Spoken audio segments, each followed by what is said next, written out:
And you know, I've noticed, sir, once her patients see her just the one time, they never go back again. That's how strong she is. Has this Lady Bountiful a family? Aye. She has a daughter that's called Dorinda. Finest woman in the country and the greatest fortune. We'll drink her health, sir. Handsome and a fortune. Well, surely she's married. No. No, well, there's many as would like to. And Lady Bountiful has a son, too, Squire Sullivan. We'll drink his health, sir. So, what sort of man is he? Well, he's well enough, sir. Says little, thinks less, and does nothing at all.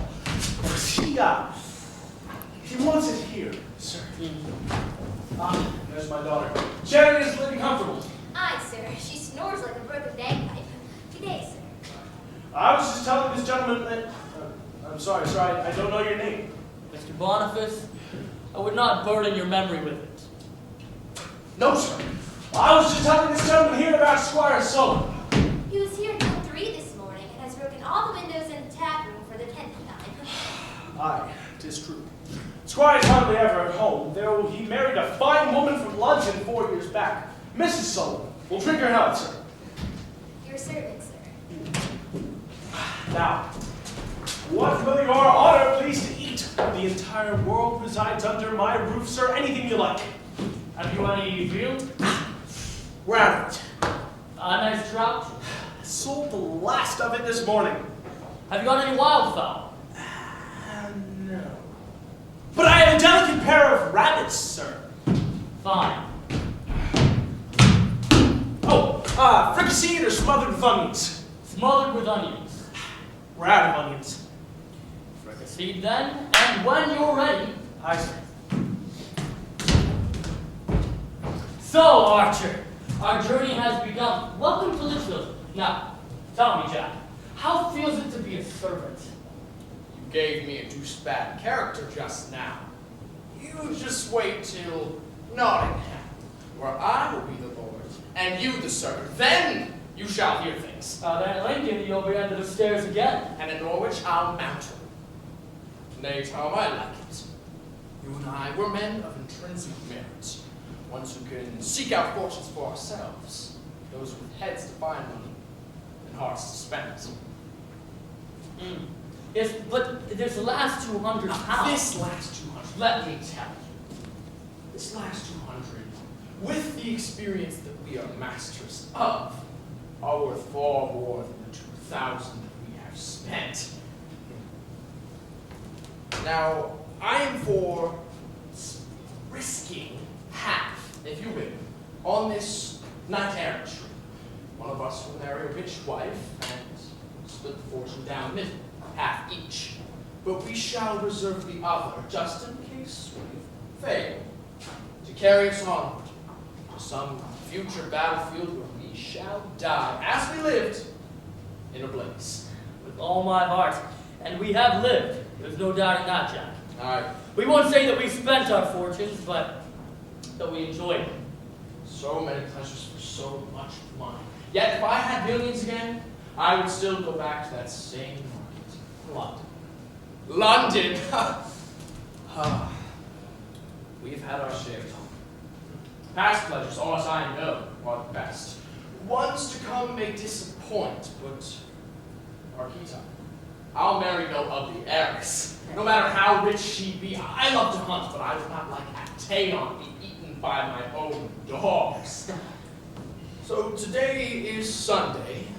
You can go to church and scavenge up what acquaintance you can there. I'll head to the kitchen and see what rich fortunes lie hereabouts. But, Arkita, have you remarked the landlord's daughter? She seems to have given me the leer of invitation, as the world would say. I confess, I have not. Which is good. She is my adventure here in Litchfield, not yours. Your rabbit's on the fire, sir. You'll be served presently. Landlord, I have a small charge of money, and well, your house is so full of strangers that I believe it would be safer in your custody than in mine. For when this scurvy fellow gets drunk, he minds nothing. Just look at the dog, stooped over like a diseased rat. Here, Sirrah, reach me the strong box. Yes, your holiness. Oh, and take a bath, for God's sakes. Yeah, he takes one once a year. You scrape him with a knife and he calls out, Lord Christ, I'm clean at last! Here, landlord. It contains something above 200 pounds, and the lock is sealed for both your security and mine. Pray order your also to keep my horses always saddled. And, oh yes, be sure to lay when I have it at a moment's warning. Perhaps it may be gone in half an hour, perhaps it may be your guess with the best half of that to be spent. So, here's Rob, show me my room. And leave the servant girls alone this time. Cherry! Cherry! Yes, Father? Tell me, Cherry, what make you of those two men up there? I don't know, but I know one thing, Jordan. That servant is no servant. Then what is he, child? What are they both? Maybe not. What is it that he say he may stay half an hour, or may stay till half 200 pound are spent? What is it that he asks his horse be always saddled? Won't give his name, will say nothing of his business, and gives me this box to guard. Put him in, Father. 10 to 1. And this be some new fetched booty of his. Now if we were to find him out, the money were ours. He don't belong to our men. And since he don't belong to our fraternity, we may betray him with a safe conscience. But come quickly, child, we must go cunningly to work. Proofs we must have. The servant is loose with the drink. I'll apply him that way. And the master said he's easily coaxed by a wench. That will be your opening, as the saying goes. Father, would you have me give my secret for his? Yeah. Consider, child, that there's 200 pound at stake. Now mind your business.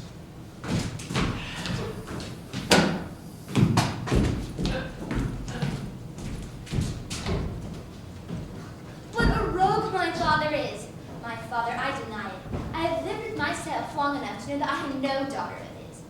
My mother was a good, free-hearted, generous woman. Only I can't tell how far her good nature may have extended for the benefit of her children. Well, this landlord of mine, for I think I can call him no more, would betray his guest and risk his daughter's honor all for 200 pounds. I went into it for 500, or 8, or 9. 1,000 possibly, but that's real money. And as for the fellow upstairs, I'd rather he be a highwayman than a footman. For if he be a footman, he has no future and is as misbegotten as I am.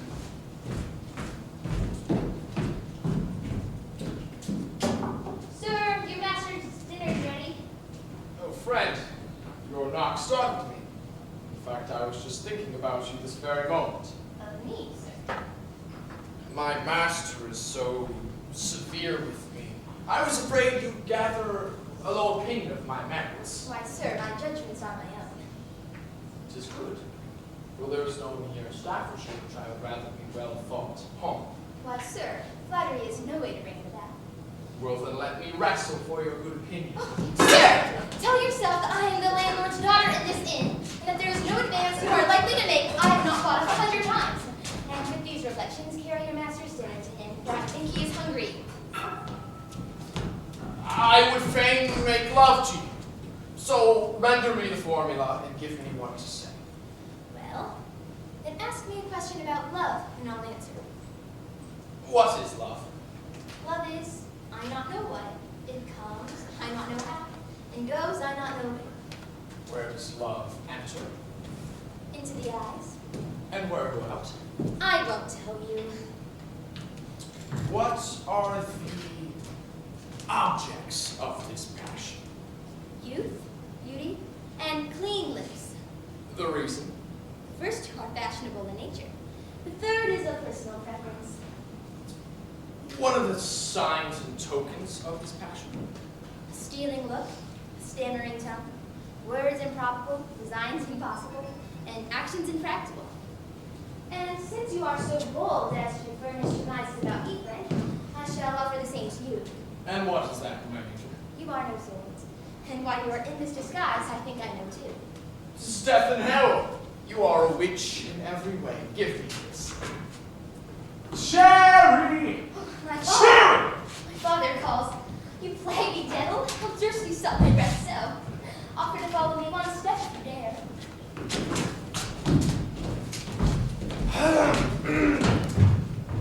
Well, daughter, have you spoke to Aunt? Pray, father, and don't put me upon getting anything out of a man again. I am but young and don't understand wheedling. Don't understand wheedling. You're a woman! It comes natural. Landlord! Landlord! Ah, Mr. Gloss! Goes clear. Yeah, what's the news?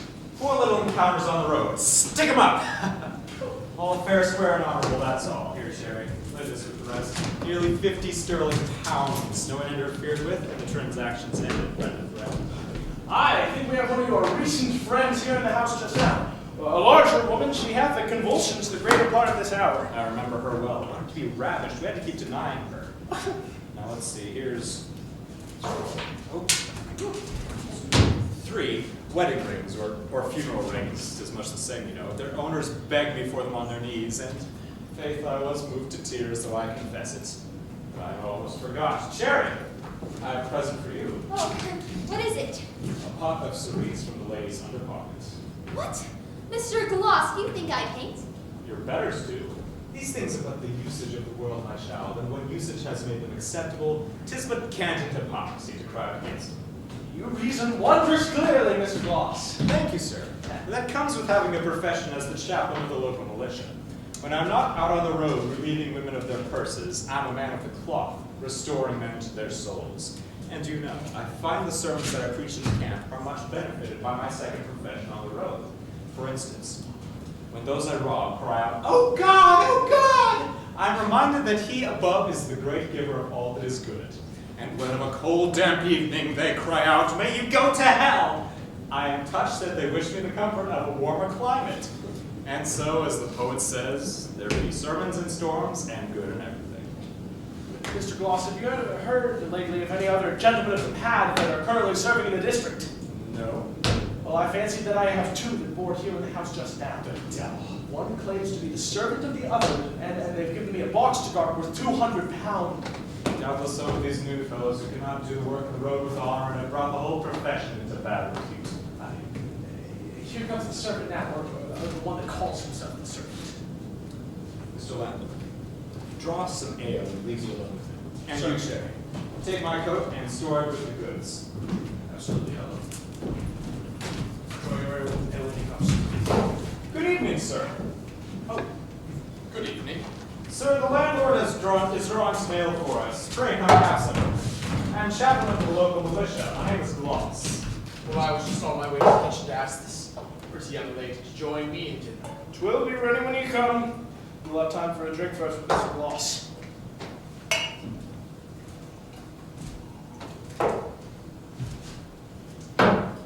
Your health, Mr. Martin. My name is Martin, sir.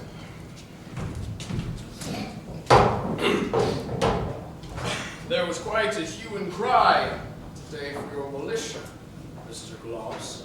It seems there were highwaymen on the road. A woman says she was nearly ravished. Oh, I doubt that. She said she was also robbed. How much? Judging by her lamentations, I would expect a good deal. Lamentations have nothing to do with it, sir. I expect some women would make as much noise over the loss of a wedding ring as others would make over £200. You seem to have a surprisingly clear insight on matters for a man of cloth. And you, Mr. Martin, footman, I can swear on the Bible, which I always have with me. That'll take things a plague if gone. It does no matter. I could swear on the Bible, sir, that you are no footman. And I could swear on the Bible, if you had it, that there is something more to your face than a chaplain. Have I tricked you, Mr. Martin, eh? You are very sharp, sir.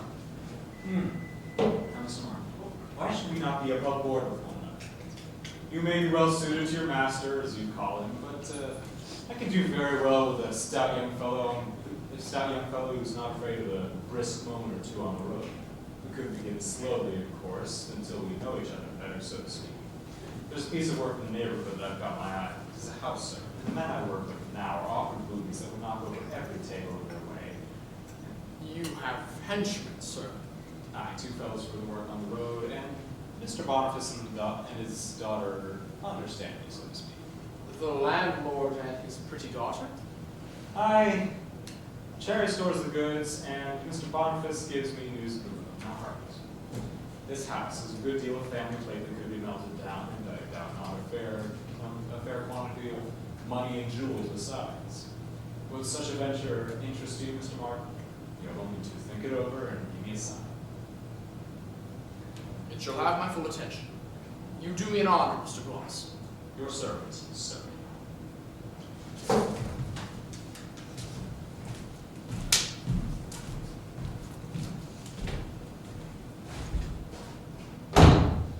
Has one ever seen such outright inherent villainy?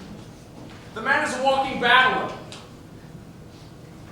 Now, I've been abroad, seen much and believed little. I've seen mountebanks disguised as doctors, pickpockets disguised as attorneys at law, and mere speculators as men of finance. But never before have I seen a highwayman disguised as a man of law. Now, there's a stratagem for you. Does the poet not say, "Disguise thyself where the pregnant enemy doth lie much"? Yet, who am I to cast the first stone? Who does not wear the mask and apply the makeup? I am disguised as a footman, presently. Tom as a gentleman, Cherry as a maid. But by Mr. Gloss's account of villainy, means to rob some innocent household of their plate, jewel, and cash. Now, can I stand by idly, just to preserve my own pretense? No. No, the world must be saved from its own inclinations.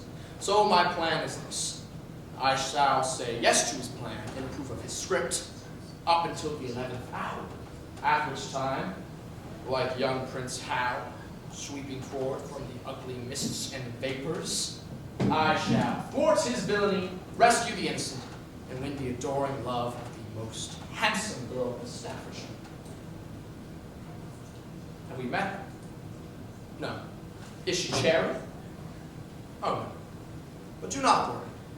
She will turn up.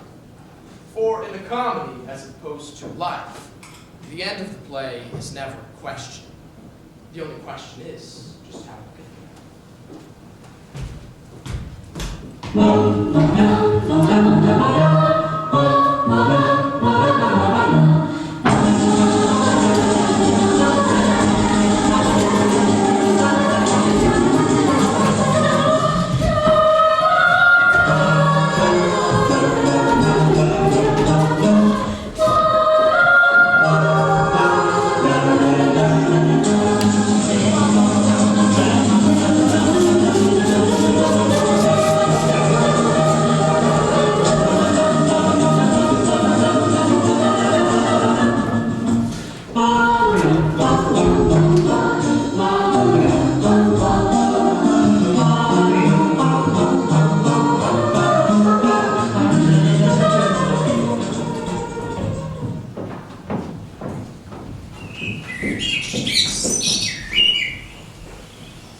Oh, but you must keep up your strength. You know my son, your husband, requires constant attention.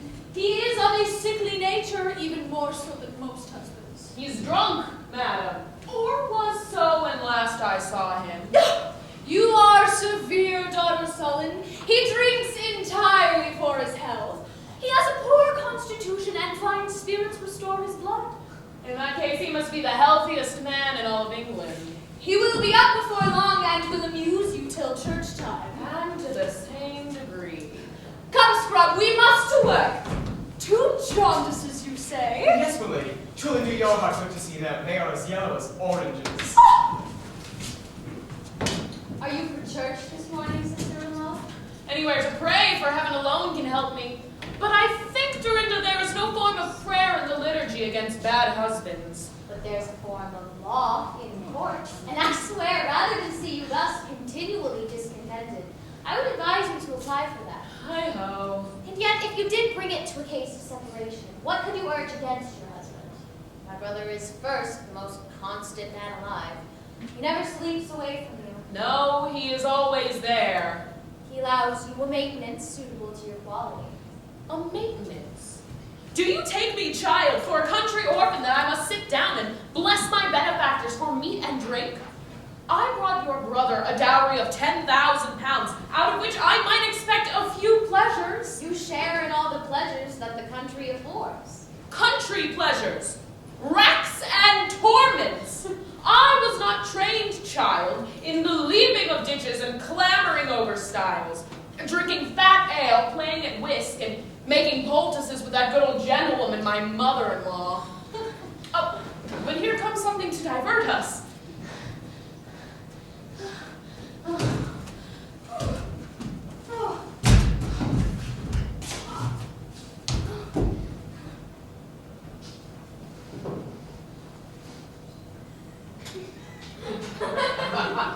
I come out to please you, ladyship. You're my lady bountiful, ain't ye? Well, my good woman, go on. I come 17 long while to have a cure for my husband's sore leg. A husband? What woman cure a husband? My poor man, for his leg won't let him stir from home. And what's the matter with his leg, goody?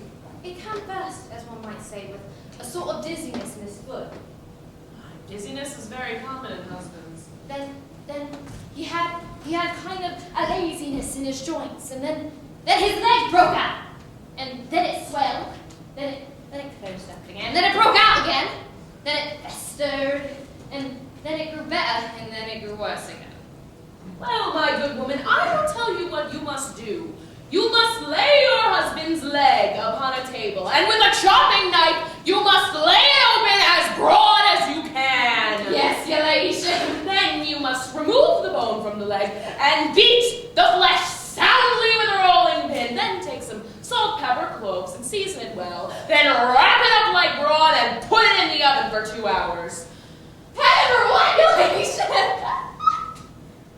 I have 2 little babies, too piteous bad with gripes. And to please you, Ah, that I know nothing about. My knowledge descends only to husband's goody and is boundless. Daughters, there you are. You must come quickly. I am making an ointment for the treatment of goiters, and you don't want to miss it. I used it last week on one poor gentleman, and his goiter is simply doubled in size. It looks like a cannonball, which is good development, of course, because with the application of just a bit more ointment, it should explode and disappear. What is this, my good woman? Have you come to see me? I beg your ladyship's pardon. I have been tampering with one of your patients here. Yeah, don't mind this mad creature. I'm the one you want, the great healer. me husband's leg, man, is swallowed like a sausage fit to burst. Ah! A swollen leg. That will require raccoon milk. He must bathe in it twice a week. Come, I have some in my dispensary, or at least a portion of it. As you can imagine, it's hard to find in sufficient quantities. Raccoons having such small breasts. Daughter Sullen, how can you be merry in the misfortunes of others? Because my own made me sad, madam. Remember, pray, I brought your husband back from death's door. We doubted of his life. Ah, I was not here at the time, madam. I don't know how I could have borne the suspense. Oh, sister, sister, if ever you marry, beware of a sullen, silent sot. One that's always musing but never speaks. Think now. He comes home at his usual hour of 4 and wakes me out of a sweet slumber by tumbling over the tea table, which he breaks all to pieces. After he and his gentleman had rolled about the room like sick passengers in a storm, he comes, flounce into bed, dead as a salmon in a fishmonger's basket, his feet cold as ice, his breath hot as a furnace, and his face as greasy as a raw pork chop. Oh, matrimony. He tosses up the covers, disorders the whole economy of my bed, leaves me half naked, and my whole night's comfort is the tunable serenade of that wakeful nightingale, his nose. But here he comes now, and we shall see how handsomely he will beg my pardon.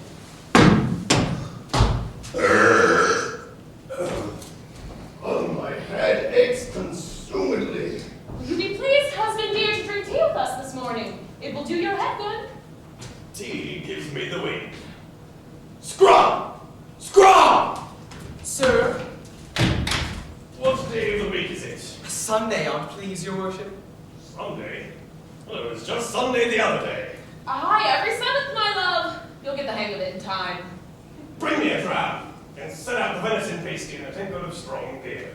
I'll go to breakfast.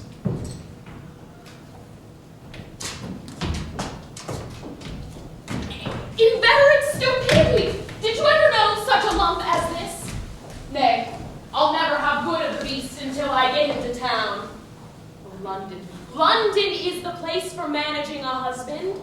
A man dare not play tyrant in London. Like all capital cities, it is full of loose behavior. Wives get away with anything there. Tell me, sister, if you do not anger with me for asking, why did you ever marry my brother? He said beautiful things to me, believe it or not. When a man is courting, he is not himself. He is the oil painting on which the sketch is based. Also, at the time, I was on the verge of making a no less grievous mistake of marrying a certain Lord Robert Angwell, who, under marriage, has turned out to be a monster of avarice and cruelty, so report says. In one way or another, the story of all lives. And as for me, I shall expect of no man anything more than false appearance and deception, and am sure of nothing save I will remain single till the end of time. Now you are too earnest in this, and henceforth I swear only to speak well of the marriage state. For you should know it is from my own misfortunes that I am all the more resolved that you shall be happily married. Your labor, I fear, Come, Dorinda, it is time to prepare for church. No, we will find a husband with no deception in it. a husband and no deception. Is that an oxymoron? Ox and moron may describe many a husband, but this one shall be honest at least. A bargain.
avowed his passion, toasted your health, called you 10,000 angels, has gone over your neck, lips, eyes, shape, air, and everything in such a description that warms their mirth to a second enjoyment. Your head, sister, I had well. So she's breeding already.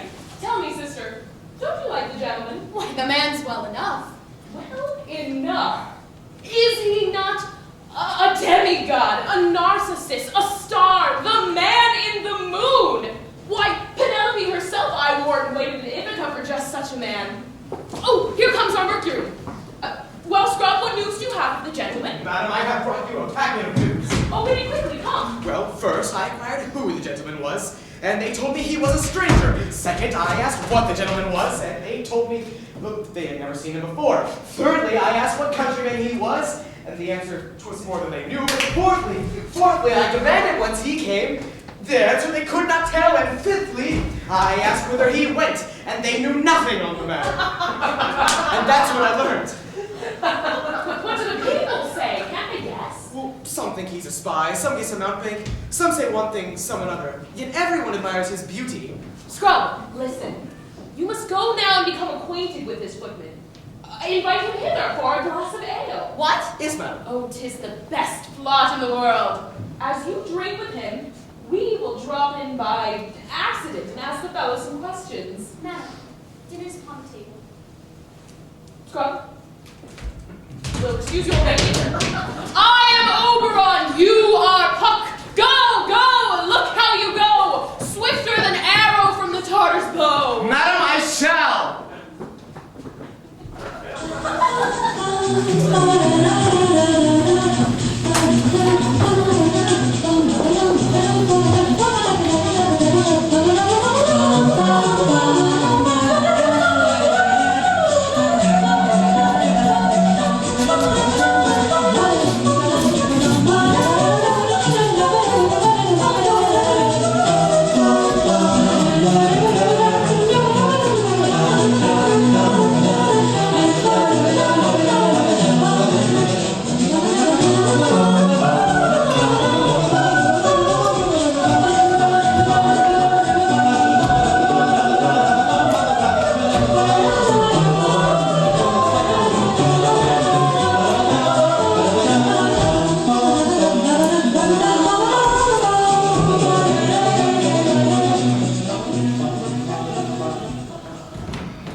Noise on the air. Why, it is true, sir. The camp is 2 miles away, but I can swear this morning I heard a sound like distant thunder. That was the sound of the goats being sent to eternal damnation. I think of sinners, Mr. Boniface. I cannot contain myself. I must let go.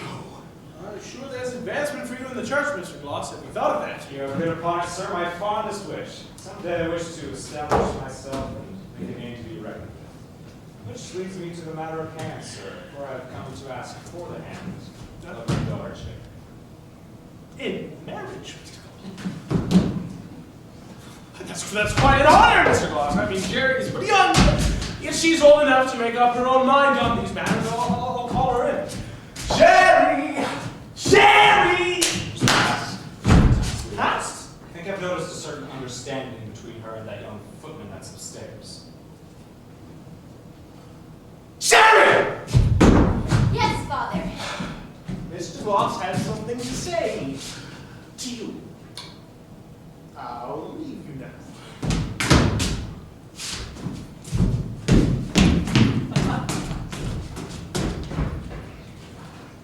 My dear Jerry, all wise Providence has ordained the institution of marriage for the propagation of the race and the comfort of man. But it must not be entered into hastily. My dear Cherry, we have known one another for over 4 years. Yes, Mr. Gloss, since the day you were first arrested and started to cry when I loaned you the egg. Yes, but I have not failed to bring you presents. Thank you, sir. The first was the watch you stole from the bishop. That's not the point now, Cherry. I believe I am held to be a man of substance. Oh, yes. There's 200 pounds on your head right now. Why, Cherry, your thought is ever on the business of the road. I'm a man of the cloth, too, you know. Mr. Gloss, if your addresses are directed toward me, I thank you most humbly for the honor you do. But you may spare your pains, sir, for I have the unfortunate inclination, common to young women, of wishing to marry someone more nearly my own age, or at least within 20 or 30 years. 20 or 30? Harvey, I know your drift. Your fancy's lying on that young footpad that's upstairs. Well, there's your own age for you, minx. And the highwayman to boot. 'Tis not certain. Not certain. Zooms, as certain as sunrise. For I have engaged with your Mr. Martin to enter Lady Bountiful's house this very night and rob it. Lady Bountiful's? Mr. Gloss will not have it. Besides, she is my godmother and has done me and all my family 1,000 kindnesses. Nay, I'll prevent you. How, madam? Do you not know that any disclosure of this will bring you under the law as well? Mr. Gloss, I'll have no more to do with you. You shall have your presents back tonight, and I'll be no more the keeper of your stolen goods. And you will not take Mr. Martin with you into the shadow of the hangman's rope. If Mr. Martin be a highwayman, he is but new at it, and you'll not give him lessons. Good morrow. Good morrow, dear Cherry. Your servant, Mr. Martin.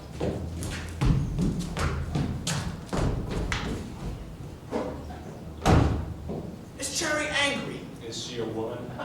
They're always angry. It's how they get things. Now, Mr. Martin, have you considered the venture I spoke of? I'm warm into it. Then of the venture can always use an extra coin or two. When is it to be? I'm for it tonight, but whether you decide to be of the company or not, I would prefer your company. Where's my servant? My servant, I say! Here comes my master. Would you have him in the business too? There's no need in him, Mr. Martin. The fewer the partners, the larger the portions, if you take my drift. And so, may I have your answer? You may cut me. Excellent. Excellent. Your servant, sir.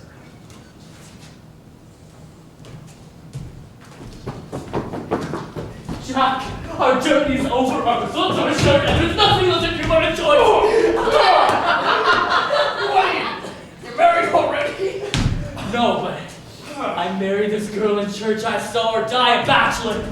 Jack, such beauty, such eyes, such an air. Is she rich too? She is, Jack. I tipped the sexton in the church a shilling and have learned the necessaries. But she has 20,000 pounds and 1,000 more a year, but I know not how far I'd go had she nothing. Oh, fortunately, that is not in question. What is her name? Dorinda, which means golden. Don't it, Jack? For you're a scholar. Well, yes, there does seem to be a bit of gold in Dorinda. Oh, and she's the daughter of a good woman named Lady Bountiful, who lives hard by. Wait, Lady Bountiful. Why, I was just invited to the very house this morning. Their servant Scrub came by and asked me to drink with her. Surely an excuse for the lady to pump me of your name and quality. What name shall I give you, Tom? Why, I'll use my brother, since I'd not like to have anything else from the miser, and his title will aid me in the early steps of the business.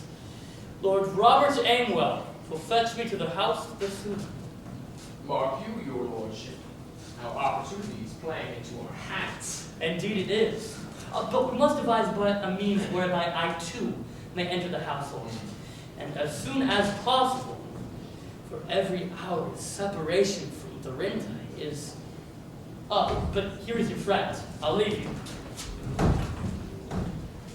Good morrow, dear Jerry. Your servant, Mr. Martin. Mr. Martin, did we not agree last night that you would call me Jack? And to forfeit a kiss if you forgot? Mr. Martin, I am not the same woman you talked with last night, and I despise the ignorant, foolish, deluded chair you stood right here 12 hours ago. What's this? Wherein lies the difference? Why, sir, I am wiser now. Now I know the world is a wicked place, that ingratitude is the law of its being, and that men are deceivers. All. Sir, can you tell the truth? Yes. And will you answer 3 questions I put you? If I may put 3 questions to you and be answered truthfully. Agreed. Is your name Margaret? No. Are you the servant you pretend to be? No. Did you tell Mr. Gloss you were at the house with him tonight? Well, Yes or no? Yes. I am your servant, Mr. Martin. My questions now.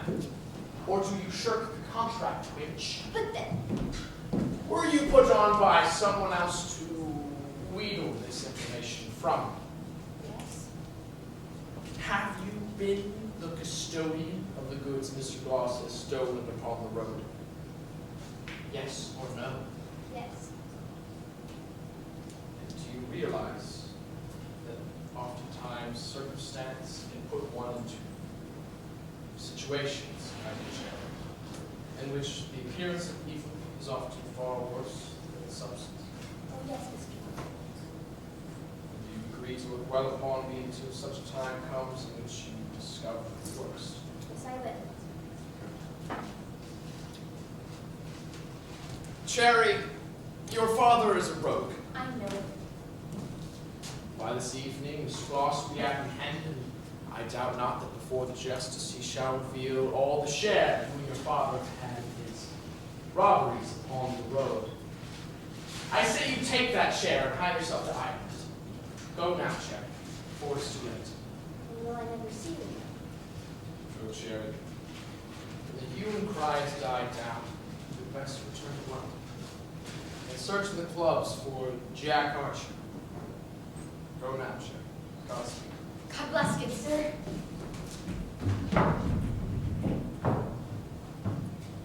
Good God, what a wench. There's a figure. Fine figure. Fair eyes. Easy virtue. Could any man ask for more? Of course, she's a serving girl. But should I be so lauded by society that I cannot look past the commonplace of expectation? Can I be such a Presbyterian? Of course, she is helping highwaymen who will be sent to the gallows at any moment for her knavery. Of course, she could not be hung if she were to be found a child by rule of law. So perhaps out of the sheer goodness of my heart, I should... No. No, I shall do my best to save this young little girl and find happiness elsewhere. The poets say that happiness is found within yourself. Whether or not I can find it there myself is a mystery at the moment. But if I were you, I would leave your seats.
Try to know. I'm about to listen at a door to hear Mr. Boniface.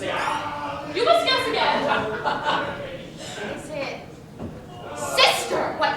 I'll not stay. I'll not see him. Do you think I am such a fool to fall in love with the first strange man to appear in church? Surely you've devised some way to get him in the house. But I'll not stay. I'll not see him. Good day. Wait, sister. The man who we are singing is not the gentleman you saw in church. It is only his footman. His footman? You remember I had scrub asked him to the house? Well, they have fallen to drinking, and my husband, who can send where liquor is at 20 miles distance, has joined him. Come, Brother Martin, into the drawing room. We'll find the women. They are coming. We will hide in the china closet. Should we be eavesdroppers, sister?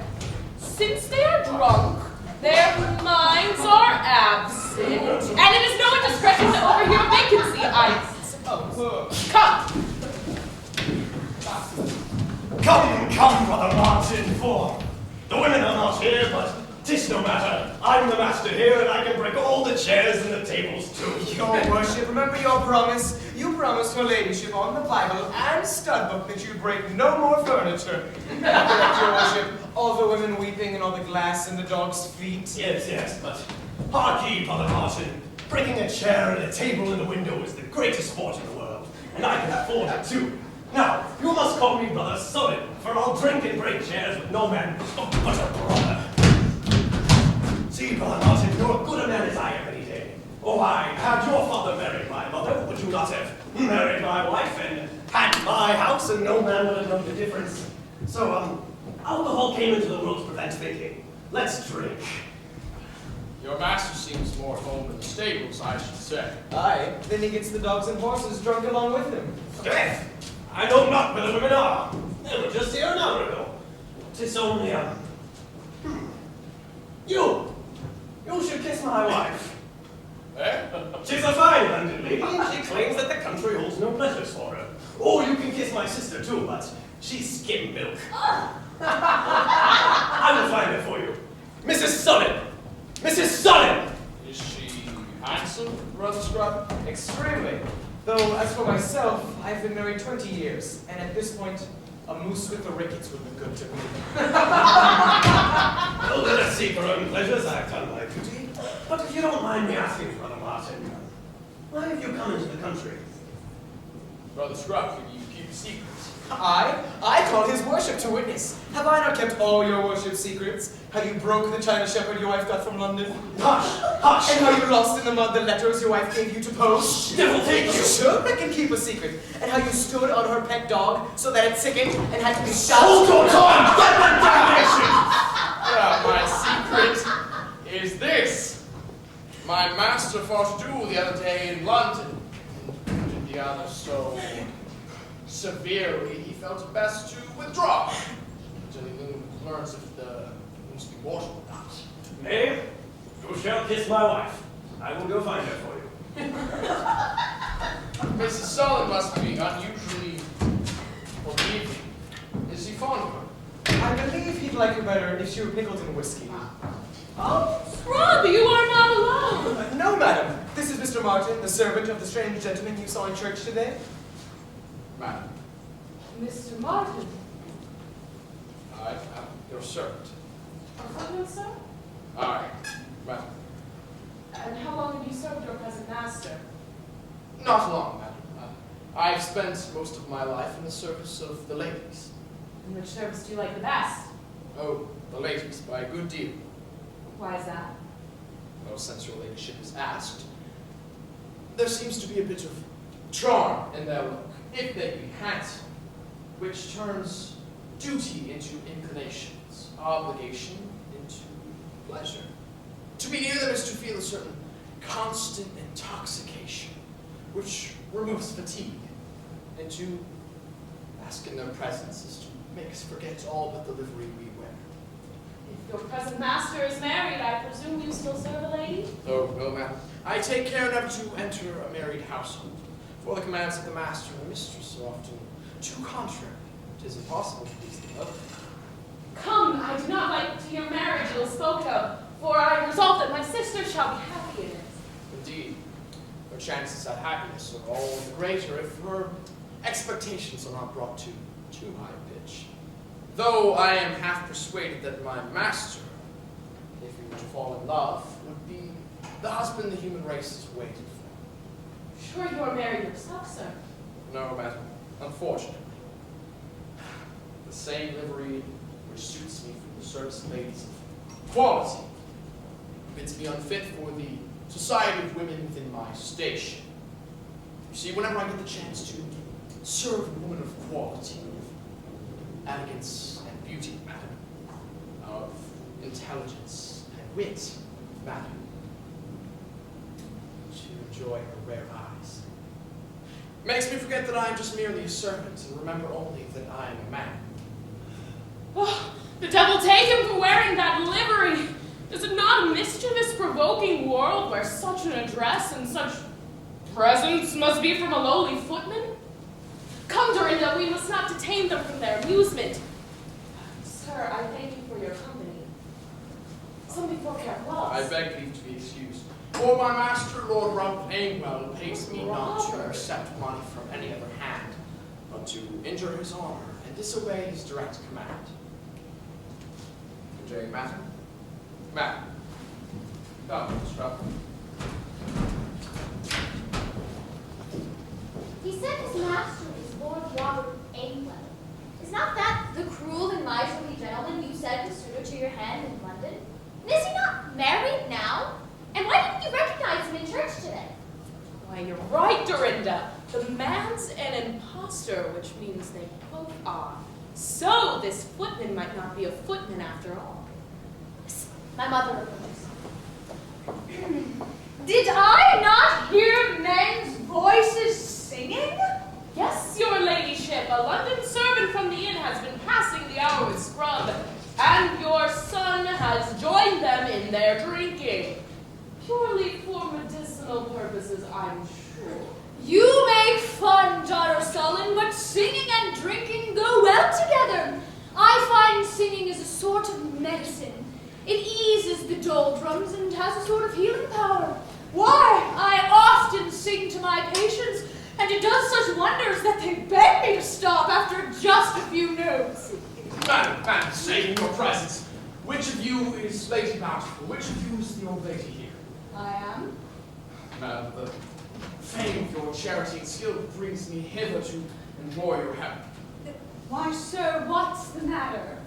Why, I'm afraid my unfortunate master is this moment breathing his last. Your master? Where is he? Scrub! At your gate, madam, drawn hither by the handsome appearance of your house, he approached to near it closer, and fell fit to some sort of which I know not. Scrub! Scrub! Is your master used to these fits? Yes, master. At times I find him to be unconscious for entire nights at a time. Is it chilblain, do you think? Is he stiff and rigid? As a plank, madam. Ah! I was afraid of that. I might have to remove his liver. Are his digits swollen up like hams? Do his eyes bulge, secreting a yellow pustular material? Exactly so, madam. But please, a minute's care or neglect may save or destroy his life. Yes, madam. Scrub, run into the alley where you'll find a gentleman and bring him here. Quickly, quickly! It might be a rampant case of alopecia meningus. My own discovery, Peloponnesius aquaticus. Or Greek water disease. Yeah, I'll see him rotted myself.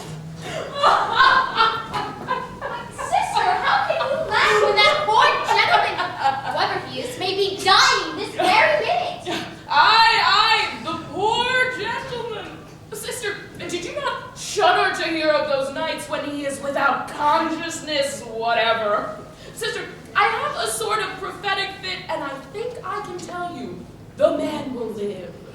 Madam, the man and I must speak with you. Why, Cherry. I cannot catch my breath. I have come to warn you. The two gentlemen from the inn, well, they must not see me here. Dorinda, go help your mother bring the gentleman in. I'm sure they'll need you. Indeed, if I may help. Madam, you are all in danger. Believe me, they are rogues and rascals. Or at least I think they are. Well, I don't know what to think. Bring him in this way! Oh, they are coming now. Hide me, for I shall not go until I tell you what I know. Come, hide in the china closet. I shall call you when they've gone.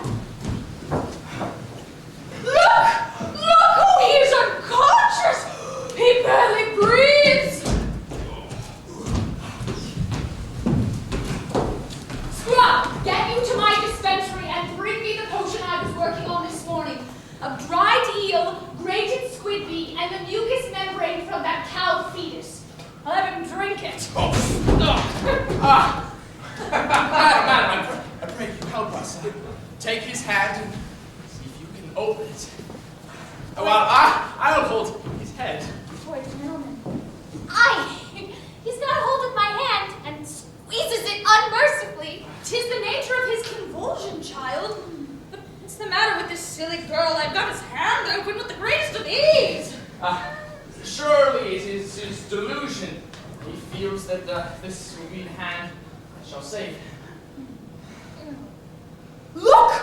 His head lolls and his eyes roll backwards.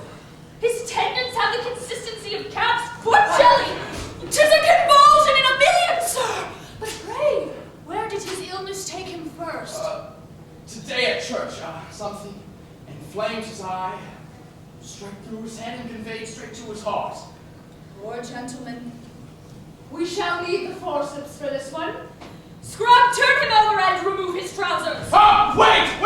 His eyes are open! He recovers! How much you now? Martin's voice, I think. Yes, master. Could you please release the lady's hand? You're causing her pain. No, don't release it, please. I would fain help him recover. God above. Is this an angel before me? Am I in paradise? Delirious, poor gentleman. I fear we need the burn, sir. No! Thank you. I am much better. But where am I? Very good hands, sir. You fell to one of your fits under the trees, and this generous lady has brought you in and restored you to as you see now. Ah, it was nothing, sir. It's what I'm trained for. Well, if you were not in my dream, I must beg your pardon. I've hurt your hand. Sir, it's forgotten already. See his eyes glaze over? We shall make a picket testing. No! Thank you, madam. I am confounded with shame for your inconvenience, and ask to wait upon you tomorrow with my thanks. Oh, never, sir. But you should not go outside. Come, I have something in my dispensary that will restore you fully. Dorinda, you shall benefit from this.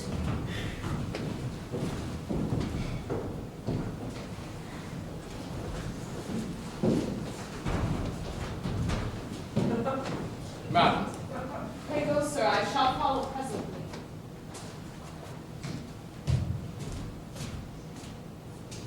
Oh, heaven help me! Is there no protection for a woman against the impertinence of a man's eyes? None. The whole house is bent on pushing me into this imprudent fellow's arms, and even I, who know he is an impostor, laughing at us all for country fools. Even I could not say that I despise him. Oh, alas, is there not the whole anatomy of a woman's soul? With half our hearts we would turn the tables upon him, heap ridicule upon their complacency, and drive them in triumph from the scene, but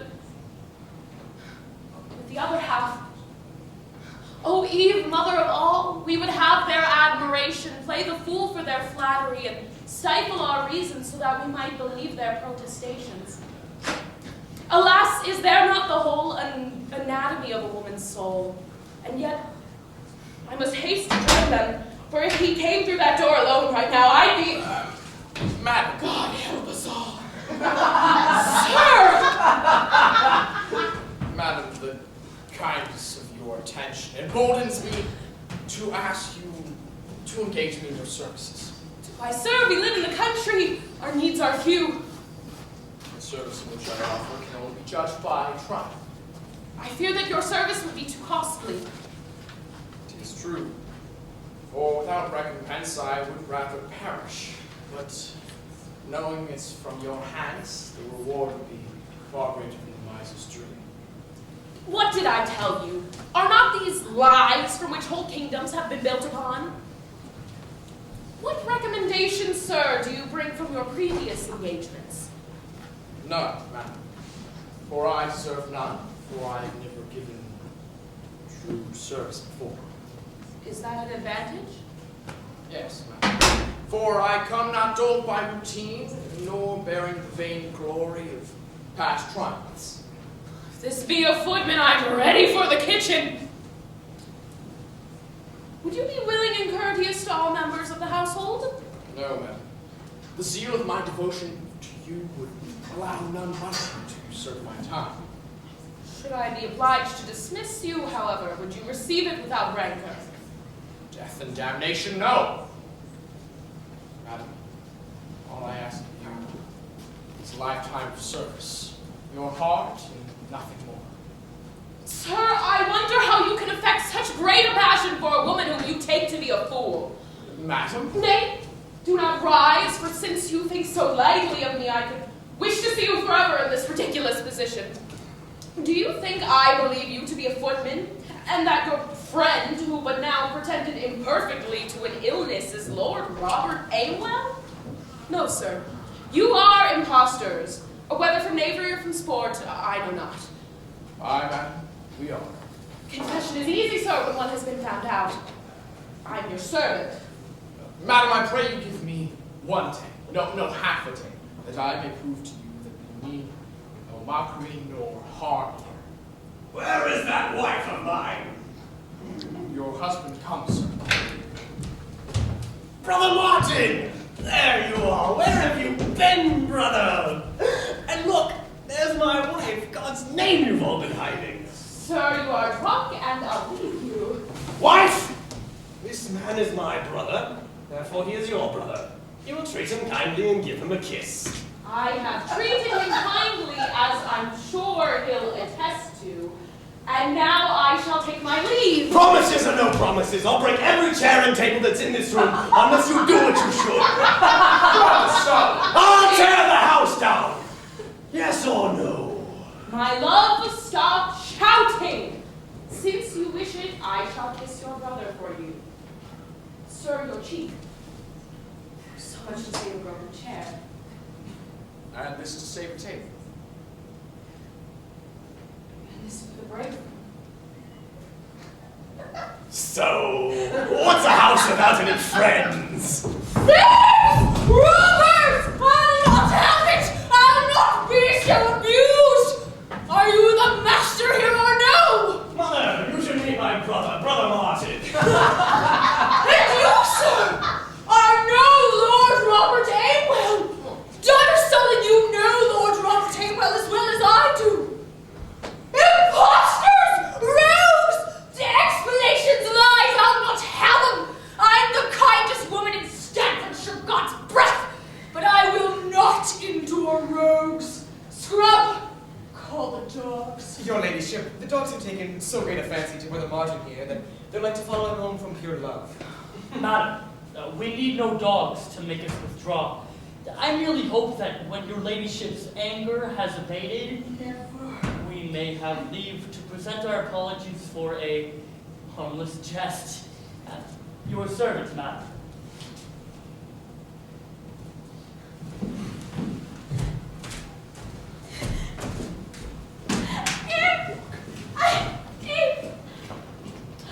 What? Now Dorinda's ill. My son, support her to the dispensary. Come, Scrub! Don't worry. Don't worry, I got it.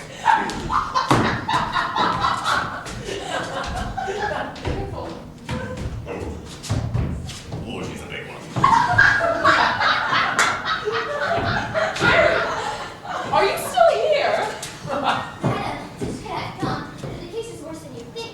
These men, madam, believe me, are no better than thieves and highwaymen. Cherry, you have no proof of this. More proof than I can tell that. This very night they aim to break into this house and rob you. Well, believe me.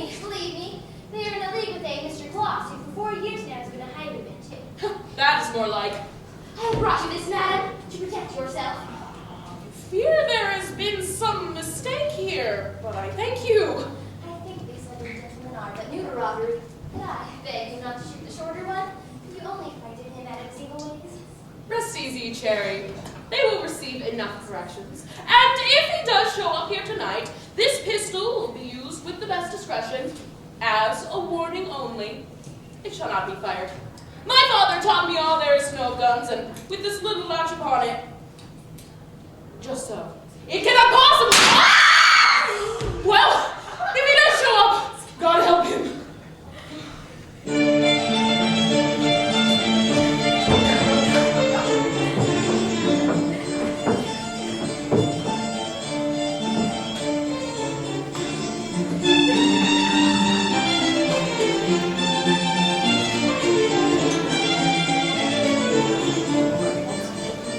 Five minutes! 5 minutes!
Jack, stop it. This is serious. Now we'll never be let in the house again. No, we will. We did it once. Yeah, and we were found out within minutes of our arrival. That's too bad. You know, it was a good plan. It was a rotten plan. The minute I said I was Lord Robert Hanwell, the old dragon started screaming the house down. Oh, and you were doing so well with it. Is this an angel? Am I in paradise? Oh, stop it. Oh, man! He's coming! Unmerciful. Jack, stop it. That wonderful girl. How I hate to see him. You are an amorous puppy. You could not fake a manly passion without feeling it. I am in love with Dorinda and would move mountains for her. Which is best, for she fits our bill to the last degree. Fine face, fairly figure, and rich enough to make those other attributes irrelevant. She is Aphrodite herself, arising from the sea. If you say so. She is Helen of Troy, come back to life. I'll take your word for that. The fair Hippolyta on her wedding day. Great! Fantastic! She can be whatever you want. She can be, Artemis, Callisto, and the Gorgon Medusa, all wrapped into one. And when you're done with the Greeks, you can move on to the Romans. Anything to keep us from sauntering away our nights at some London club. Too stinted to even look at a pack of cards before we can't afford a guinea. But now is the time to prevent all this. To strike home while the iron is hot. Of course it is. If she'll ever see me again, we must devise a plan, a stratagem, to get us back in the graces of the old lady. Gloss, don't dawdle. Stir your stumps, I say. Someone's coming. Let's continue upstairs. The pickings await and your feet are dragging. Oh, he goes like a walrus. The wind is high, my dears, and sputters like a dying clergyman. Gloss, we have a robbery to commit, so shift your ballast. Gloss is the man who tried to recruit me this morning. Let's hide ourselves as could be to our advantage.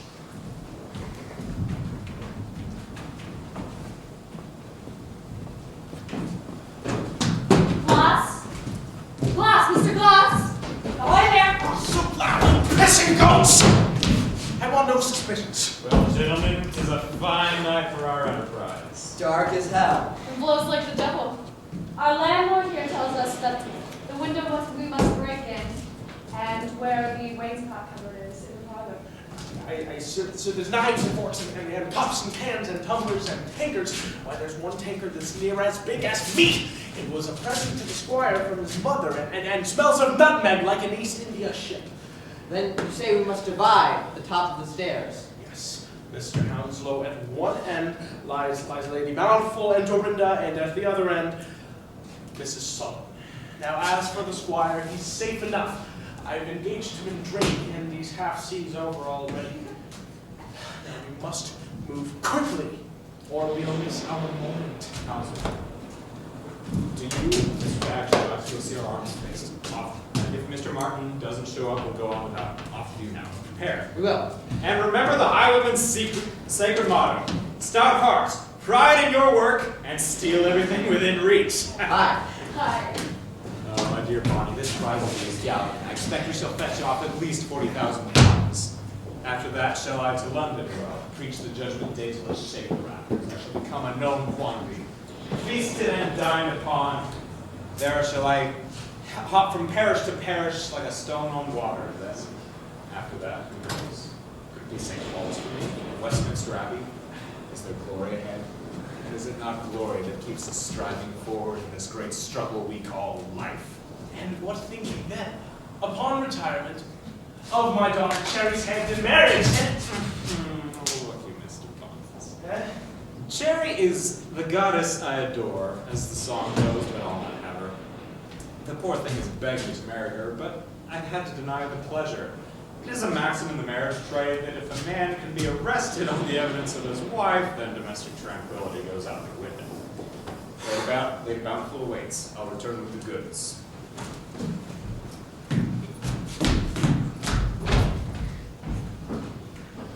Rogues! Villains! Gone to rob Lady Bountiful's house. What did you tell me, Jack? How was I supposed to know? She said a house. My poor darling. She'll be asleep. Aye, so will I. Yours? Mrs. Sullivan. Oh, she's a beauty. I know. But she's divorced. Aye, there's the rub. Jack, what'll we do? We'll save them, and what else? We'll need our swords. There may be danger afoot for Dorinda and Kate, though I doubt not that Kate can handle herself in a pinch. Dorinda. The very name inspires me. The risk tonight shall be all my own. The devil is will. We both have a job to do, hand in hand, fighting for the same cause. We both shall play Don Quixote tonight. But first, a prayer. Close your eyes. Dear Lord, please help us to save Dorinda and Kate from the evil inclinations of Mr. Gloss and his men, and see to it that neither Tom or I are severely injured in the process. What'd you do? Yep.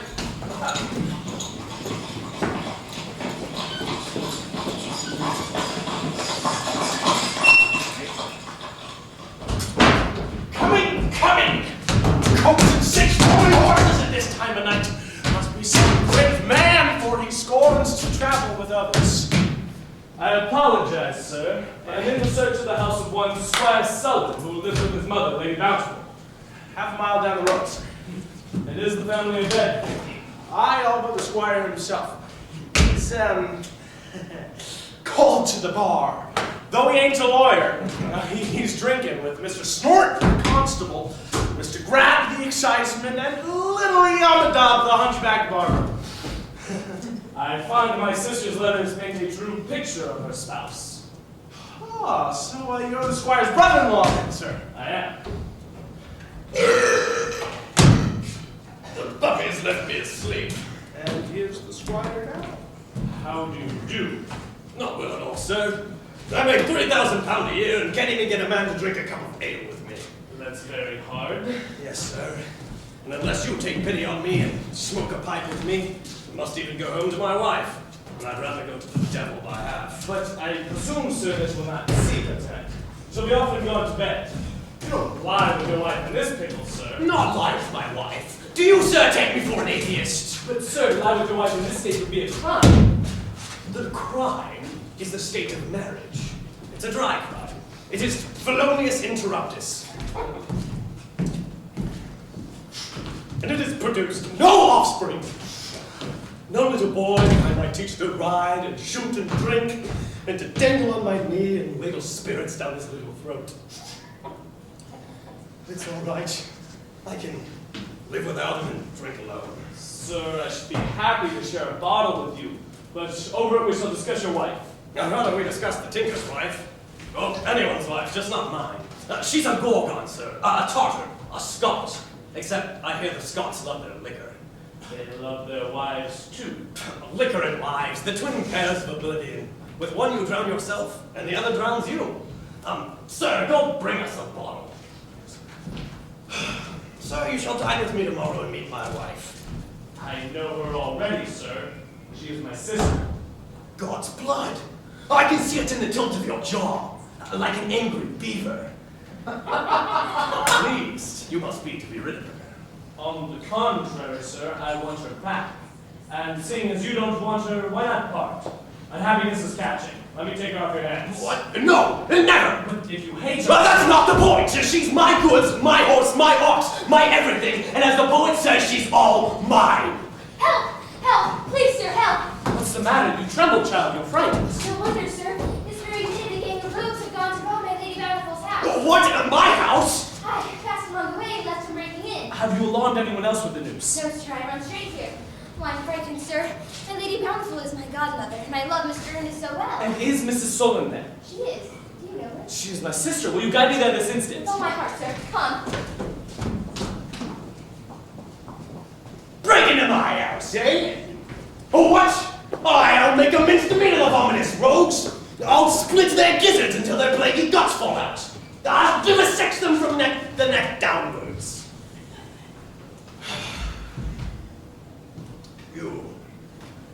You all think that I drink too much, don't you? Well, you'd be right. How would you feel if you were married to my wife? You see, getting married is easy enough. It's staying married that's the tricky part. So what is so difficult about marriage? Well, everything. So do I believe in marriage? Well, no. Then why did I get married? Stupidity. Why do I stay married? Stubbornness. So here's my catechism on the marriage state. Men, if you try to please a woman, you're doomed to failure. You might as well try to put a cork in a volcano. It might ease the tension for a little while, but the eruption's coming, and you should probably stand aside. And women, if you're unsure about the man who wants to marry you, just say no. Don't do it. Unlike wine, men don't mature with age.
always been his master.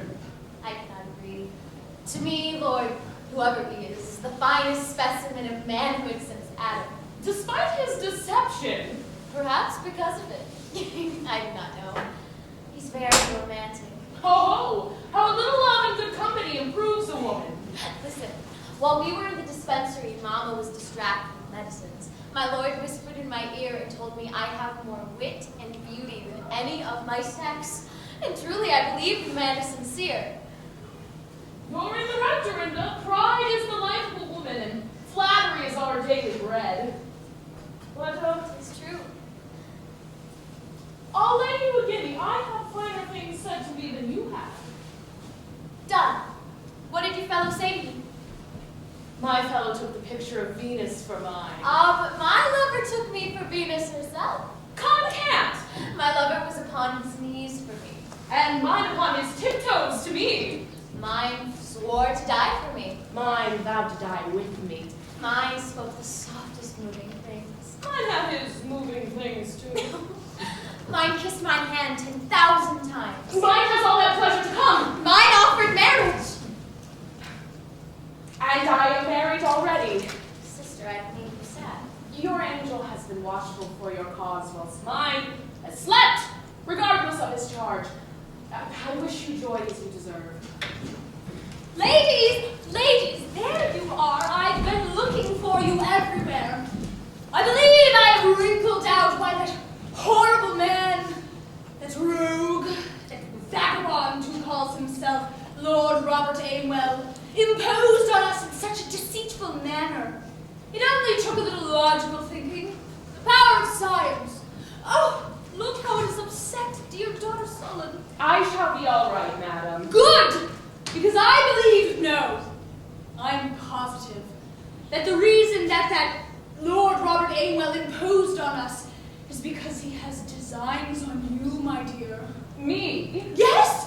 Did you not hearken to how he spoke to Dorinda, saying paradise and angel and such like things? Well, he was pretending interest in Dorinda to hide his pursuit of you. Madam, I fear you are mistaken.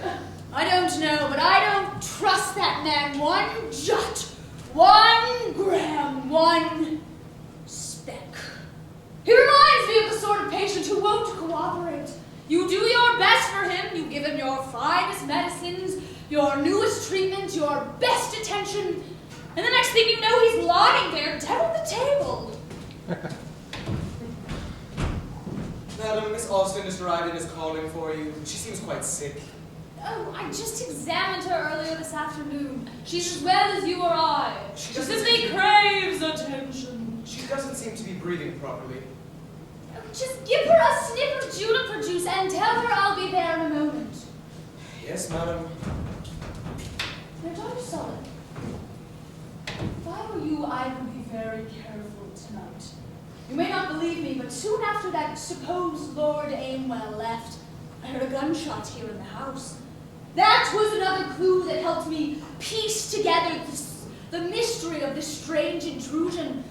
For I believe you have aroused the anger of your husband, and that he was practicing with his pistol.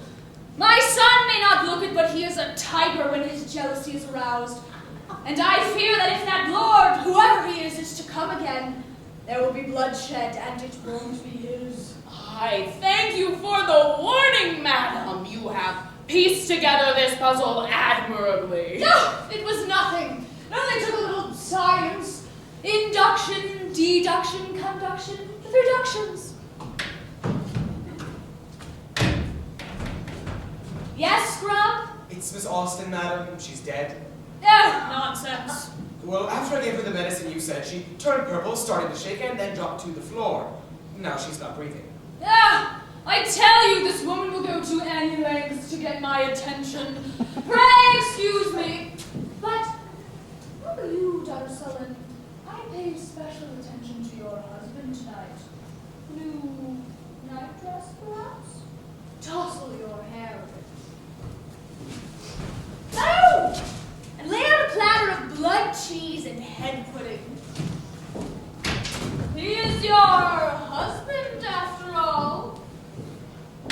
Husband. She calls him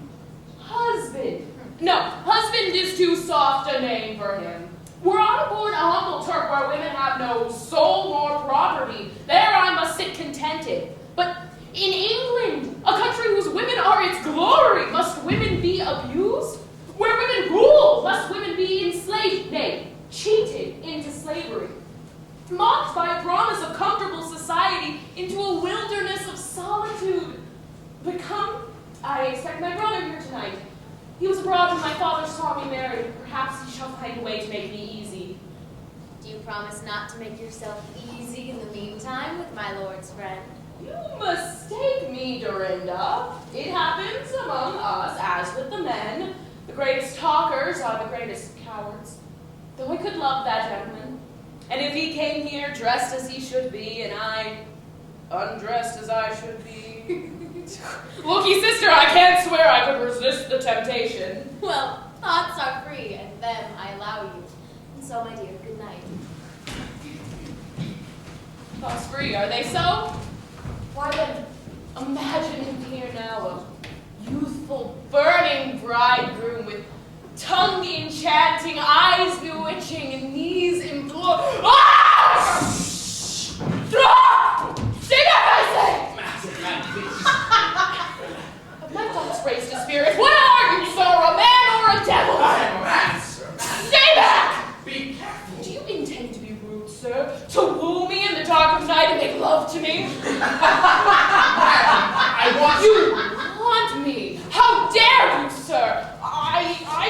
Do you think me some wanton creature who would lightly toss aside her wedding vows upon mere flirtation? No. I am a woman without my sex. Yes, I can love to all the tenderness of wishes, sighs, and tears, but Yes. go no further. Of course. Stay back! Are you hurt? No. No thanks to you. Oh, please be quiet. You'll ruin my trap. Trap? Oh God, so those are your intentions! No, not your trap. Believe me, sir, I'll wake the dead before I bear this!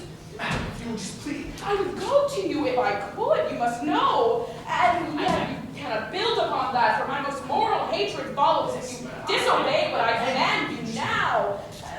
Yet you mustn't be Madam, entirely if you sure. stop talking, just listen to me. Thieves! Thieves! Murder! Robbery! I'm afraid, sir. Spare what I have and take my wife. My life! My life! Scrub. Sir, it's you. Fellow looks as if you were broke out of wedlock. What's the matter? Wounds, madam. A gang of rogues broke into the house with fire and sword. They'll be here this minute. Oh dear God! This is what I've been trying to tell you. I'm here to protect you, not to ravish you. Oh. But now that I recollect, you are one of the rogues yourself, come to rob the place. Ah, madam. Cherry overheard you speaking with a Mr. Gloss at your father's inn. I was only getting him to talk so I could stop his villainy. The scrub, how are they armed? With fire and sword. Madam, know that I shall protect you or give my life. Sir, they can rob me of nothing I value half so much, and therefore I entreat you to be gone. No, madam, I shall work by stratagem. Scrub, the candles. Do you have the courage to face them? Yes, yes! Then into the bed. Scrub, come hither.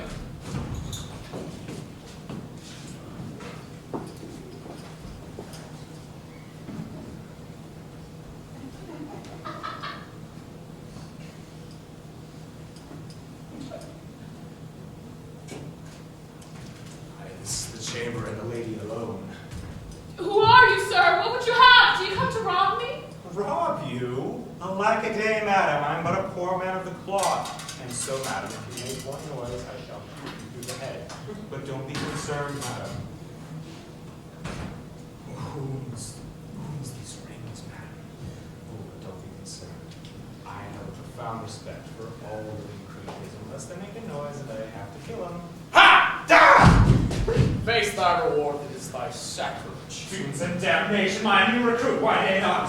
Down, man, down, I say! Pray don't kill me, sorry, I ain't prepared. Scrub, how many are there? 5 and 40. Well, I best kill this one to get him out of the way. Praise, hold, sir, we are but 3 upon my honor. Scrub, would you undertake to secure him? Not I, sir. Kill him! Kill him! If you have a short prayer, it's be best to say it now. I have no prayer, sir.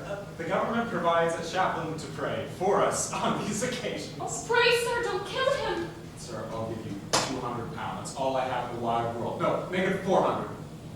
Do you intend to bribe me, sir, for a mere 400 pounds?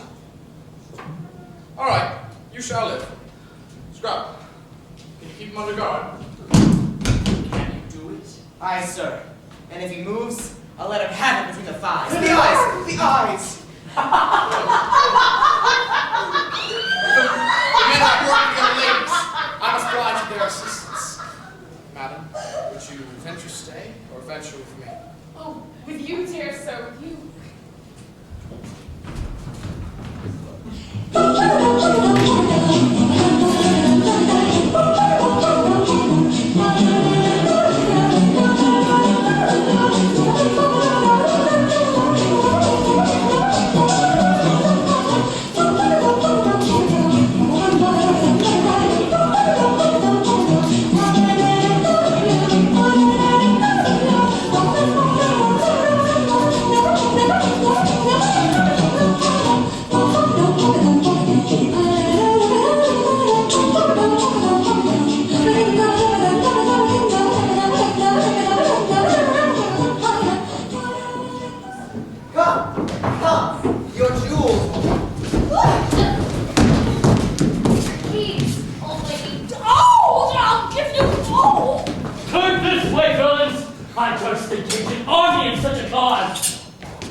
shall help presently.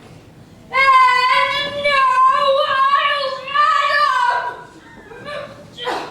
make way, stand forth, and mother, drop your weapons! I am female and I am dangerous.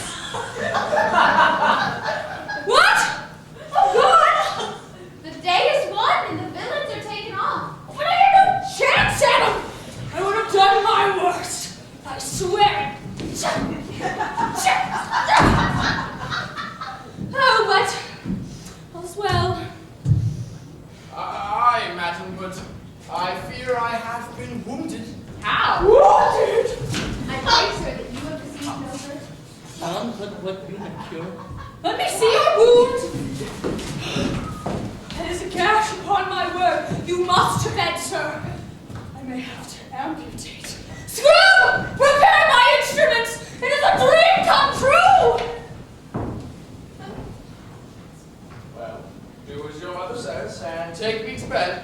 Are you still so bold after entering through my window? To save your life, might I ask? So you say now? Madam, how can you, after what has passed, have the confidence to deny me? Was my blood not shed in your defense? Has my life not been strayed open in your protection? Ah, this wound!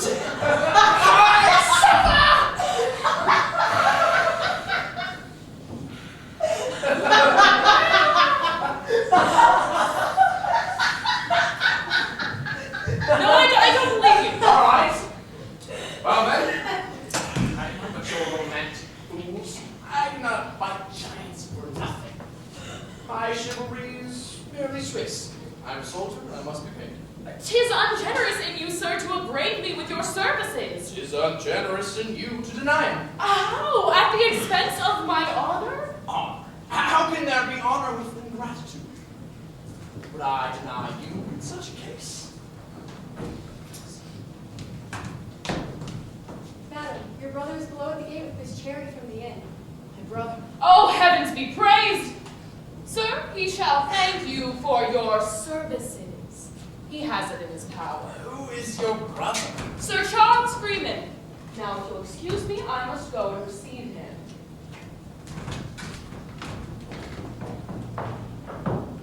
Sir Charles Freeman. You would fail us to the entire company. We can only hope that Dom has said his little I-do's in time. Otherwise, our entire escapade goes south in sea like a shipwreck. If this were a play, which it is, we'd be nearing the climax. And in that case, we can only hope for the best.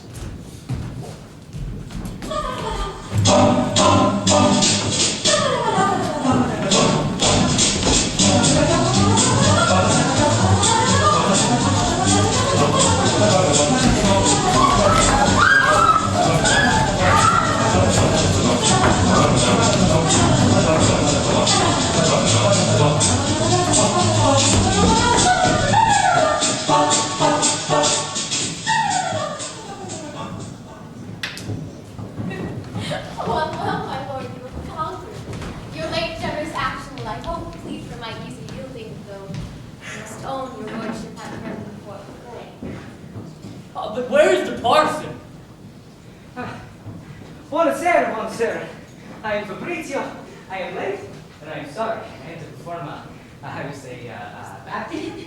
It's normally no problem. Water pop is finished, but today one of the little boys starts talking to me during the service, and I can distract you from the little boy. He starts gasping for the air. And all the fuss they make. You put him killed, and you put him back. Nonsense. And Fabrizio, I killed no one. Well, except one time. A grown man, he comes to me for a sack. I say, take off your sword. He said, no. And so I pull it, and then he pulls it back. And I pull it, and then he pull it back. Then I pull too hard, and then I push it back. And he's gone. But please, relax. Nobody ever dies of marriage. They suffer, but they do not die. Ha! That's Fabrizio's joke, anyway. Are you both prepared? I'm ready. And I. Baby.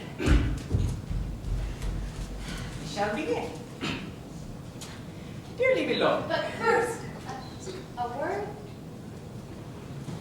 My lord. Calling you my lord, I do not err, I hope. Heir, madam? Told me so little of yourself, I voyaged forth on trust alone. And I shall tell you more anon. After we're married. Huh. Not before? Well, no. I see. Right, so shall we begin? Just a minute. My lord, you are my lord. I have a frightful example of a hasty marriage in my own family. Pray, please consider, ere this step is taken. Consider? Do you doubt my honor or my love? Neither. I believe you equally brave in both, but I am a woman. The law is the law. Once married, my lot is yours. Poor darling. Yet, I know you would not lie to hurt me, so I will marry you this instant if you insist. She is an angel. It has gained my soul and made it honest like her own. Parson, retire. Go now. Quickly. But I've just arrived. Well, I'm sorry, but we have no need of your assistance.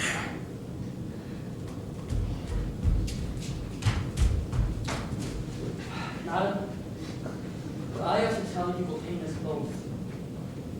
I am all a lie, all counterfeit, except my passion. I know, but pray, sir, who are you? I am brother to the man whose name I assert, but stranger to his honor and his fortune. I am but a poor needy man, come with a scandalous design to prey upon your fortune. But the beauties of your mind and person have so won me from myself that, like a trusty servant, I prefer the interest of my mistress to my own. Farewell, lads. Wait! Matchless honesty. Once I was proud of your wealth and title. Now I am prouder that you lack it. Parson, come back! Parson! Parson! Marry us, please, this minute. Ah, so in the end you decide you do need Fabrizio. I'm not surprised. Everybody needs Fabrizio, but nobody ever say before me, I don't goodbye like that. But I'm Fabrizio, and I forgive.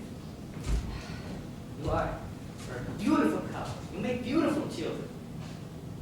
Mate, you never know. You know, I once married this couple. They both looked like gods, but then their kids were so ugly that I was in the field would stop and look at them. Bene, shall we begin? Dearly beloved. Oh, wait.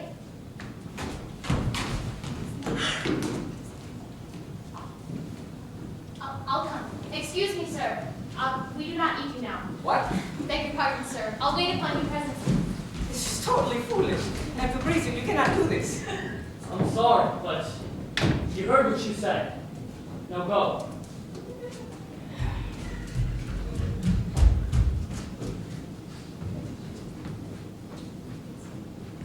Darling, shall I wish you joy?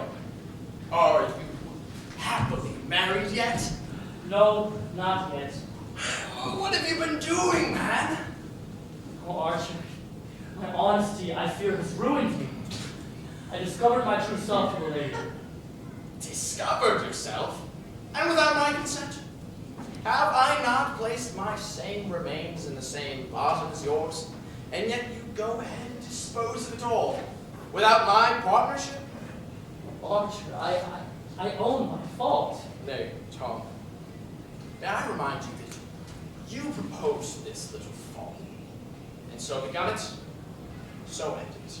Henceforth I shall seek my own fortune by myself. Stay, my dear Archer. But a minute. Stay for what? So I may be discovered as a fortune hunter and laughed at.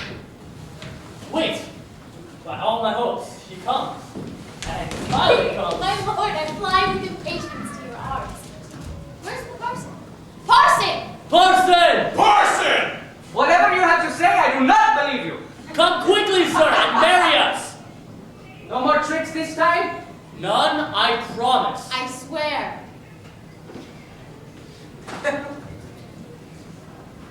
Just do it.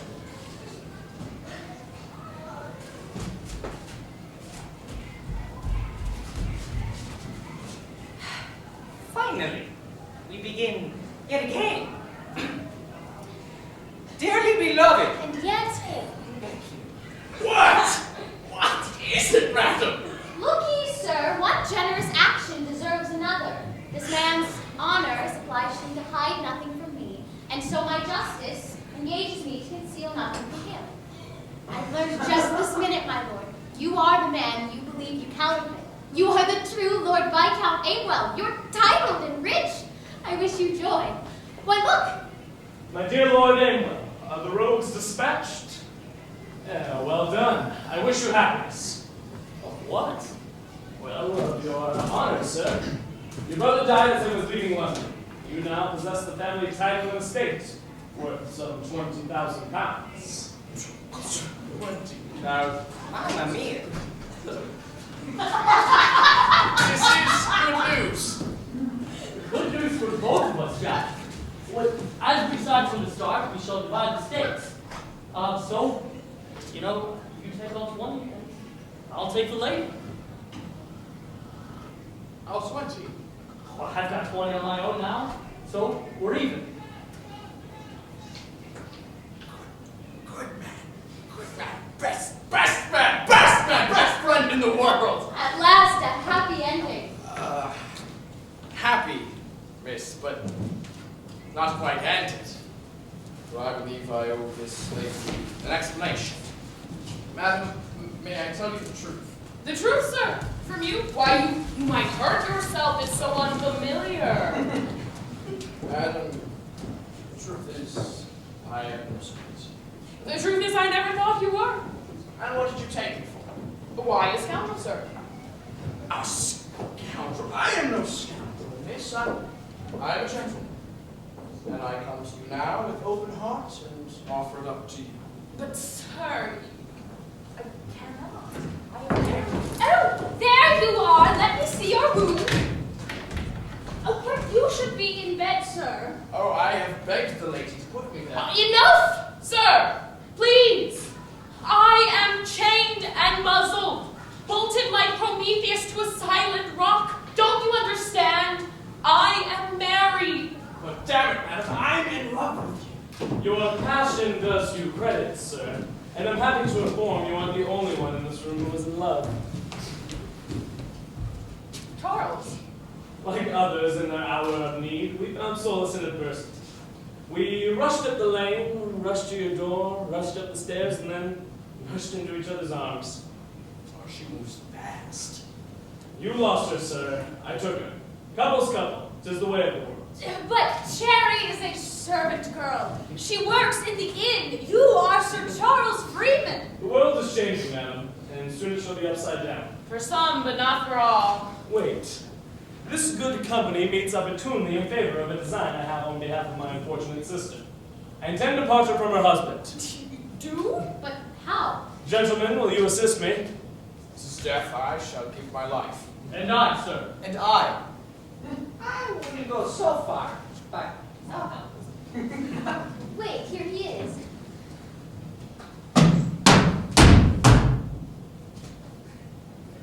What is it? Is my shirt tail out? What are you all staring at? Sir, They tell me, spouse, that you would like to have been robbed. Truly, spouse, I was pretty near it had not these two gentlemen interposed. And how came these gentlemen here, eh? Eh? That's his way of returning thanks, you must know. I told you earlier, sir, I want you to deliver your lady to me. What do you mean by oomph? We saved you, your sister, your mother, and your wife. And, sir, if you cannot be civil, we shall unbind the rogues, join with them, and burn your house down. To hold, gentlemen, all things here must move by consent. Let my husband and I talk the matter over, and we shall judge it between us. Well, let me know first who ought to be our judges. Who are you again, sir? I'm Sir Charles Freeman, come to take away your wife. And, you, good sir. Lord Viscount Amewell, come to take away your sister. And, you, pray, sir. Jack Archer, the squire, Come to take away my mother, I hope. Come, gentlemen, you are heartily welcome. And let the trial commence. My love, you will have have the first word. Spouse. Rib. How long have we been married? By the almanac, 4 years. But by my account, 4 centuries. Pray, spouse, what did you marry for? To get married to my estate. And have you succeeded? No! The condition fails. Point to the lady, the score is 1-0. Pray, madam, what did you marry for? To support the weakness of my sex by the strength of his, and to enjoy the pleasures of an agreeable society. And have your expectations been met? No. And what are the bars to your mutual contentment? In the first place, I can't drink ale or hunt with him. Oh, nor can I dance or drink tea with her. I hate cockfighting and racing. And I abhor hombre in the cash. Your silence is Your intolerable. rating is worse. Oh, 1 point to the husband, the score is tied. You're impertinent. I was ever so since I became one flesh with you. One flesh. More like 2 carcasses joined together unnaturally. Or rather, a living soul coupled to a dead body. So this is fine encouragement for me. Yes, my wife shows you what you must do. And my husband shows you what you must suffer. Death, can't you be silenced? Death, why can't you talk? Do you talk to any purpose? Do you think to any purpose? Ooh, point to the lady. It's 2-1. Have we not been a perpetual offense to each other? A gnawing vulture to the heart? A frightful goblin to the sight. A porcupine to the feeling? A perpetual wormwood to the taste. Is there a thing on this earth we could agree in? Yes. To part. North. South. East. West. A divorce, then, as the law calls it. Oh, all right. Game, set, match! Wait! What of my sister's dowry, sir? Upon divorce, you must give it back, or else she's penniless with no expectations. Give it back. You, sir, I love your sister, but I love her money. Then you want her fine. Not a stiver. Wait! Tell me, how much does she owe? 10,000 pounds, sir. I shall repay it. With the receipt of my 20,000. But mark you, madam, I do this only to release you from the bondage in which you find so detestable. I require no obligations, and I want no thanks. I may not thank you even once, No, never. nor feel the slightest obligation neither. Not a whit. May I fall desperately in love with you and stand by your side until the end of time? If you must, you must. Scrum! Bring me a dram. My head aches. I overheard a song the other day in Shrewsbury from a recruiting officer. Give me your hand, madam, and we shall lead it up.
Both happy in the separate state we find. Those part by consent, those that find. Consent is mutual, saves royalties. Consent itself is enough to set you free.